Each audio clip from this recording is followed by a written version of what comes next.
please subscribe and don't forget to press the bell icon to get notified whenever we upload a new video. But as we celebrate Women's Day today, it's only pertinent that we speak to some of the women who are making a difference to our society. Among them is Telecom Secretary Aruna Sundararajan, and she joins us now on the show. Good morning, Ms. Sundararajan. Happy Women's Day to you. What is the message to aspiring women who say want to join the IAS? Any mantras to succeed in what is still called a man's world? First of all, I think, both the government and the IAS really have many more women than you see in many other professions. So I think it's a less discriminatory environment, really, and we are fortunate to have that. Now, the fact that one is in the IAS, is a privileged position. So I guess a lot of my achievements I will really have to attribute to the fact that, one is in a profession where you are in a leadership role all along. But I think the message that is important is we need to give many more opportunities to young aspiring women. I mean, we have such phenomenally talented young women, but we, many of them just don't get the kind of opportunities that I or you have. So the key thing is to ensure that no matter what field, and particularly in fields like technology and science, we have to go out there and, encourage and make sure that we do everything to open up those opportunities to women. Okay. I do my bit, ma'am. I can promise you that. We have a lot of young women in CNBC. But, well, we'll try and come back to the women questions in a bit. I can't not ask you about telecom questions. Just yesterday, the government did extend spectrum payment timelines. But, the telecom is still a highly stressed sector and a highly taxed sector. If you count GST, license fee, spectrum usage charge, it is even now taxed at about 30%. Is there any rethink on any of these? See, the government has already set up an IMG to specifically look at the issues of stress in the telecom sector. And I think we are moving to the final phase of decision making on that. On the larger issue of whether the telecom sector, the levies are high, I think we have heard voices from the industry which have said that levies are on the high side. The TRAI, in its recommendations given to the ministry on the new telecom policy, have also suggested a certain easing up, primarily from the point of view of ensuring that investments go into creating the networks that digital India needs. So the telecom ministry is, looking into the recommendations that have been received. We're looking into the points made by industry, and we'll attempt to address them in the policy.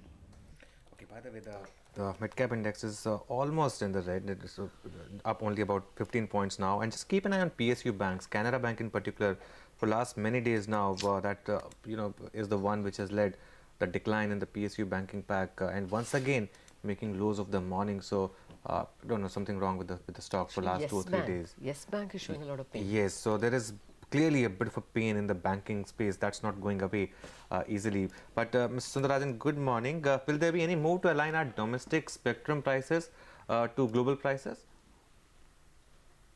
See, spectrum pricing, as you know, it's really, since we do it transparently through auctions, it's really a question of supply and demand, right? So in the past, we have seen that there's been huge competition for spectrum, and that is because people were trying to build up their networks. So I think really it's really a function of the market. Okay. Can you update us on the latest with respect to the BhartNet project? I mean, how many villages have been covered so far, and what's the progress? Yeah, so I'm happy to share with you that, we have today 100,000 gram panchayats which are on BhartNet. And we expect that, in the next phase, which will complete the next 1,50,000 gram panchayats, that work is already commenced in quite a few states. Many of the states have taken the lead. So whether it's Chhattisgarh, Gujarat, Andhra, Telangana, Tamil Nadu, Jharkhand, all these states have come forward to take up implementation in the next phase. So we see that there's going to be, we expect that there will be a lot of acceleration. Now the effort really is to ensure that the key governance, economic and social institutions in the Gram Panchayats start utilizing broadband, because it's only when utilization happens that you will really see the benefits. But let me also mention here that there's a big push to create rural Wi-Fi, so that we will be able to provide broadband on the mobile to rural citizens who haven't had it. So in the next phase, we will be creating about 5 lakh Wi-Fi hotspots. And I think then we'll really see BhartNet, the impact of BhartNet on rural India. Well, let me come back to the stress in the sector, Mr. Sundararajan. The industry has consolidated from over a dozen players to now just 3, either bought up or in NCLT, many of them. Will the government worry that, the number of players have declined so much? The world over, every country, whether it's the US, whether it's China, every country, because of the nature of the investments that are required in the telecom sector, you have either a 2-player or a 3-player market at best. And I think so in that sense, India is completely in conformity or in alignment with what's happening globally. So having 3 strong players, I think, is a good position for India to be in. Okay.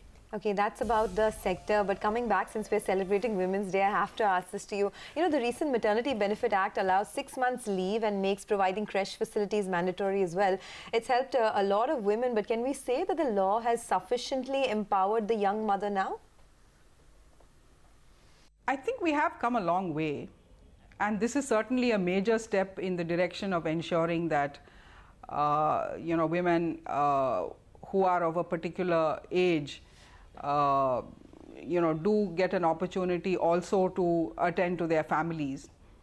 So I'm not sure that it's really a lack of legal safeguards that's the problem. See, the challenge that we have in India is really much more complex than that.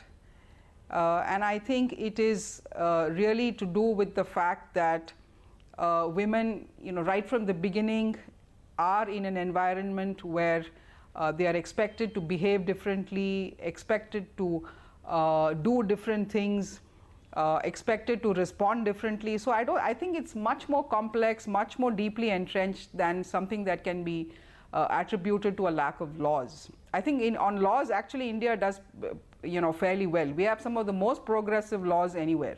Yep. No, I take your point on that. Thank you very much, Mr. Sundararajan, and have a great year ahead. Thank you very much for joining us on What's a Special Day.